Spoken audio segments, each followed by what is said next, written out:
Radhe Radhe. Today is Saturday, 14th June 2025. And here we are to present to you this recap video for today's Bhagavad Gita study session, continuing as we are along our journey of chapter 11. Along with me, here is Mummy. Radhe Radhe. So I'll bring up the slides and we'll take a look at the content covered today. We got through chapter 11, verses 14, 15, 16, and 17.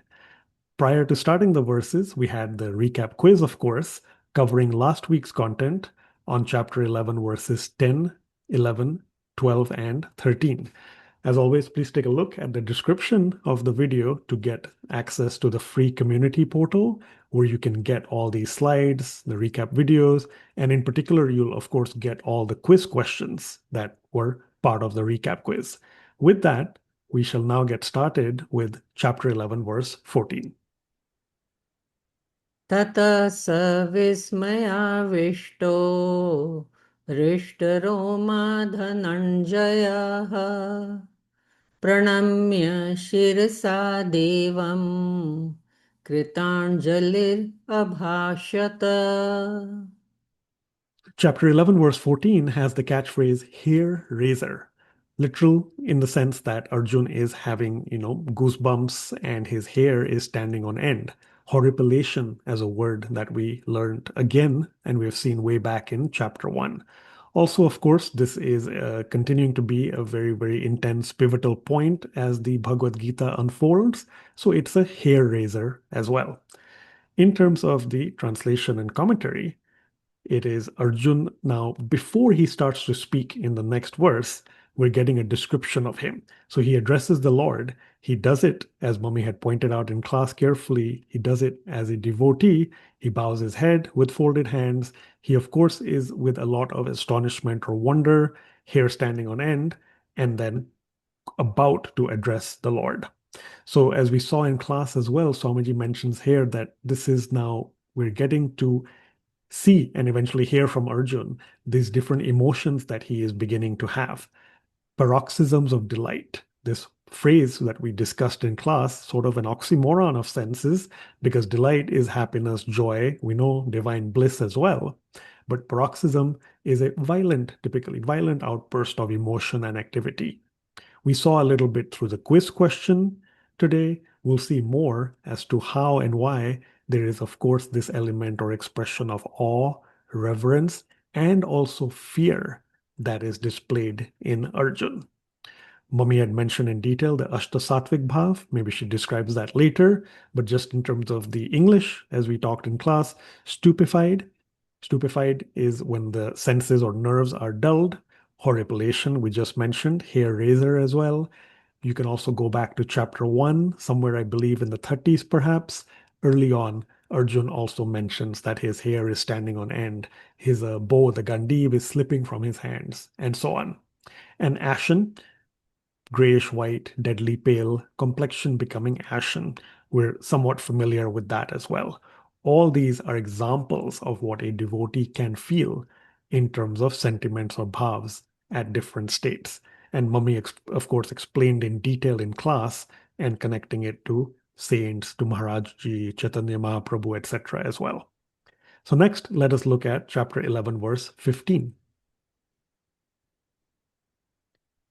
Arjun उवाच पश्यामि देवांस्तव देवदेहे सर्वांस्तथा भूतविशेषसङ्घान् ब्रह्माणम् ईशं कमलासनस्थं ऋषींश्च सर्वान् उर्गांश्च दिव्यान्. Chapter 11, verse 15, with alliteration, has the catchphrase Trinity therein, because indeed, in Sri Krishna, in the body of Sri Krishna and that expansive universal form, Arjun, of course, sees Krishna, Vishnu, and he's now also mentioning that he sees Lord Shiv and Lord Brahma.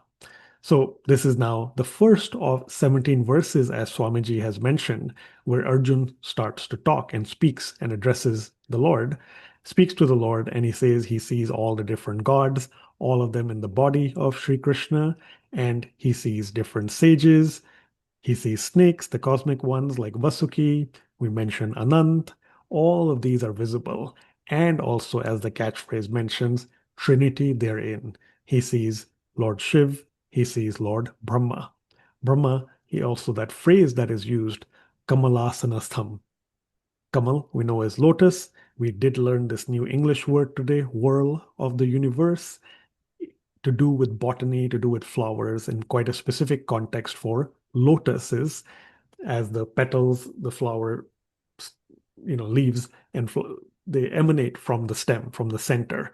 So that is forming that entire constitution. And in fact, someday, if we get a chance, we'll discuss with Srimad Bhagavatam context, the universe itself. And Golok, in fact, Sri Krishna's abode is designed and shaped like a whirl. When he sits, he stands, it also on the whirl of the lotus flower, which is why his feet are known as lotus feet. So plenty to learn. But of course, we've often seen it in our universe context with Lord Brahma seated on the lotus flower.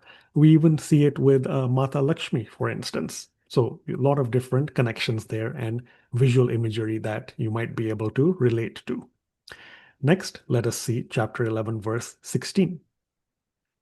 अनेकबाहूदरवक्त्रनेत्रं पश्यामि त्वां सर्वतोऽनन्तरूपं नान्तं न मध्यं न पुनस्तवादिं पश्यामि विश्वेश्वर विश्वरूप.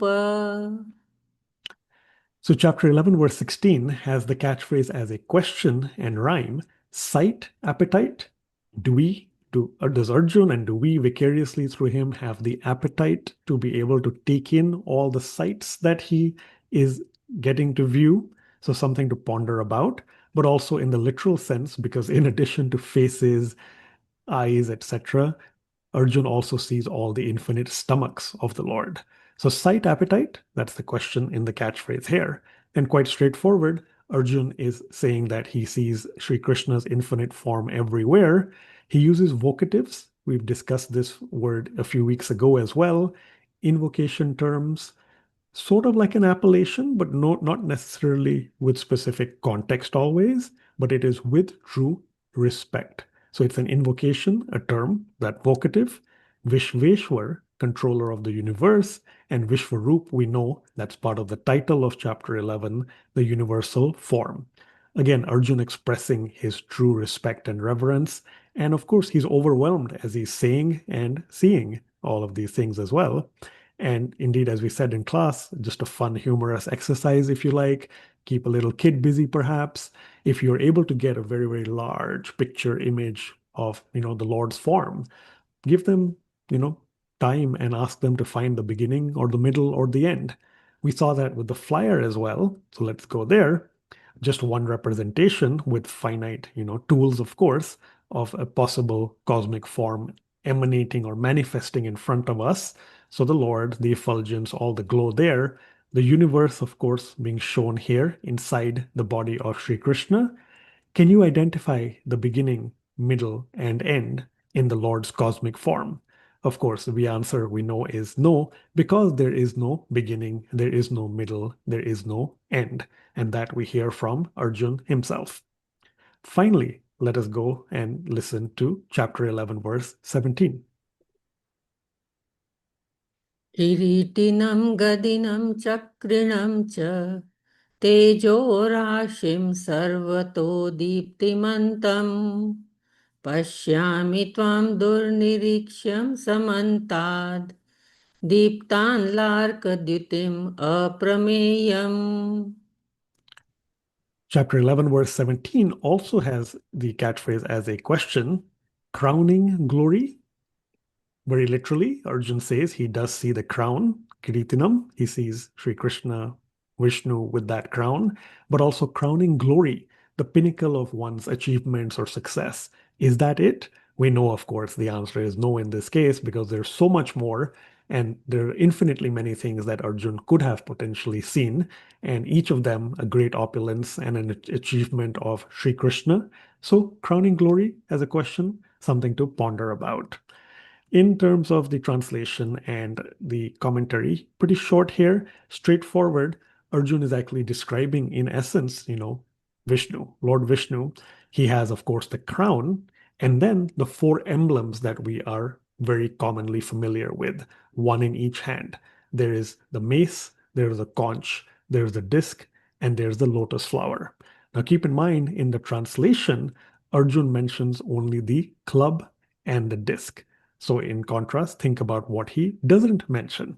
Keep that in mind. Keep it handy, perhaps, for a quiz question. But again, effulgence, that blazing fire of Sri Krishna's effulgence, radiating like the sun in all directions. Earlier, we had seen the dazzle, the comparison, the simile, a thousand suns. Still not enough to match the splendor of the Lord and his cosmic form. And here again, if Arjun had only physical eyes, two things. He would have been blinded by just that effulgence. B, he would not even have been able to see that divine cosmic form. He gets to see that because he has divine eyes, divine senses, the divine mind, and the divine intellect from the Lord.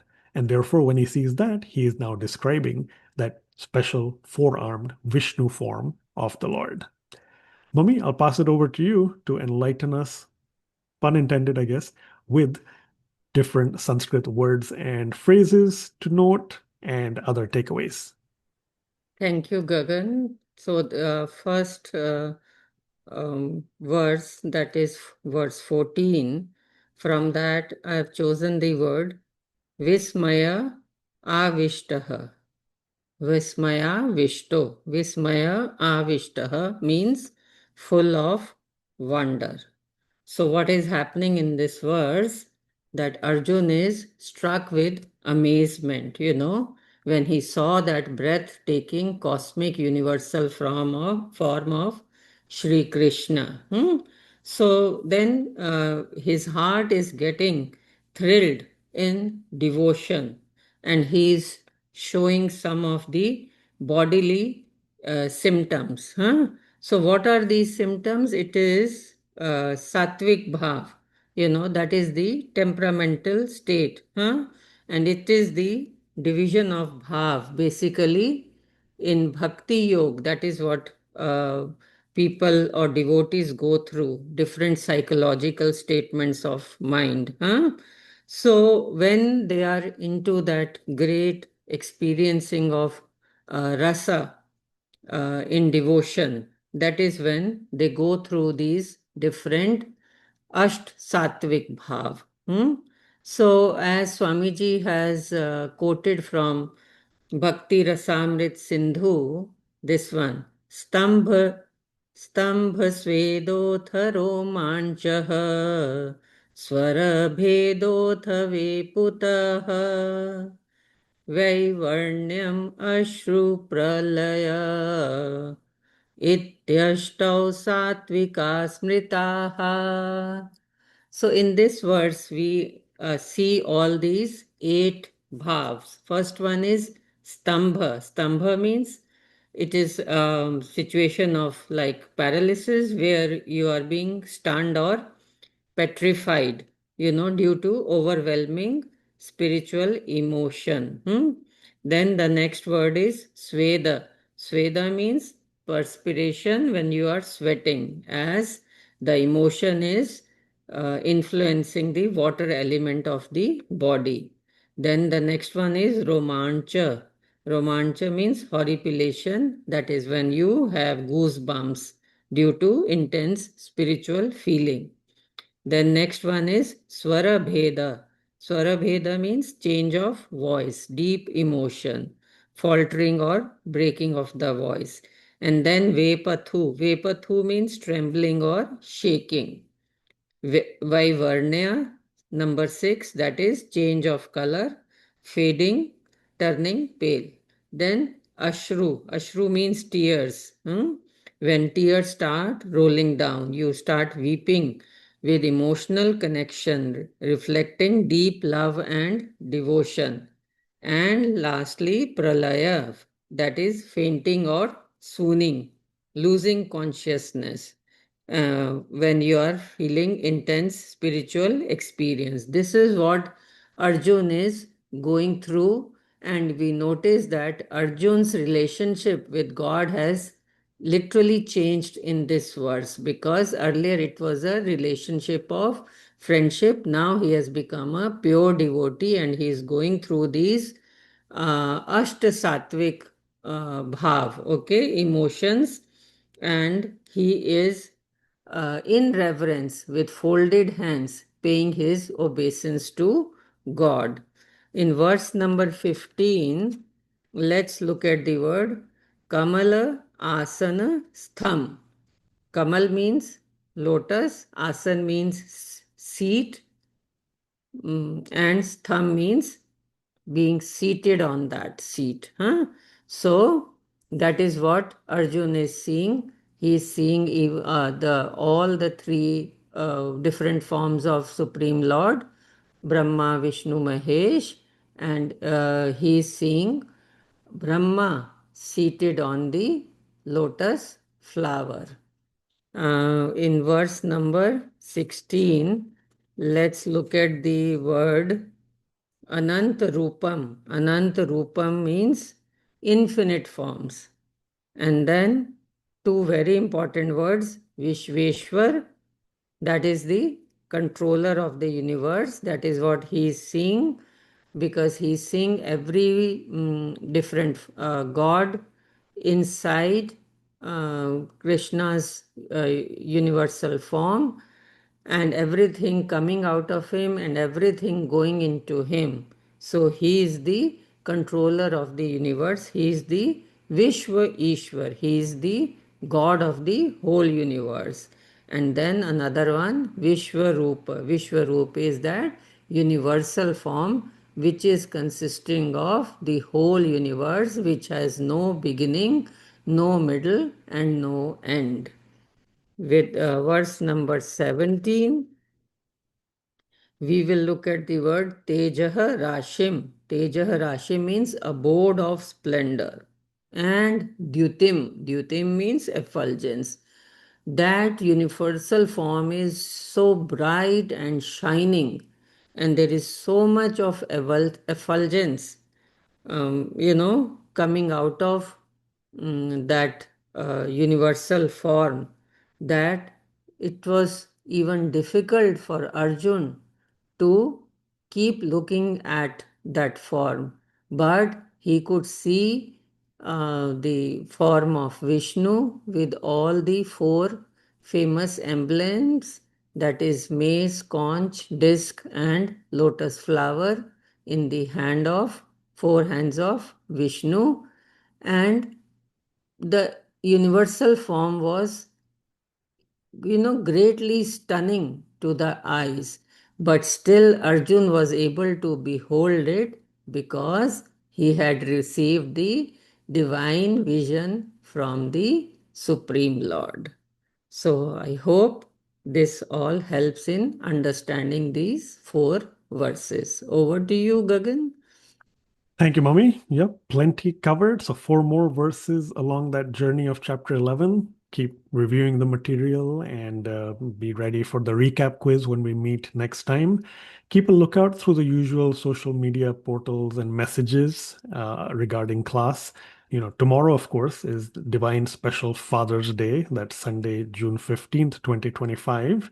And then next week, the weekend, including Friday, is the Dallas Yoga Festival, International Festival of Yoga in Dallas, and coinciding with International Yoga Day. Keep a lookout through the messages.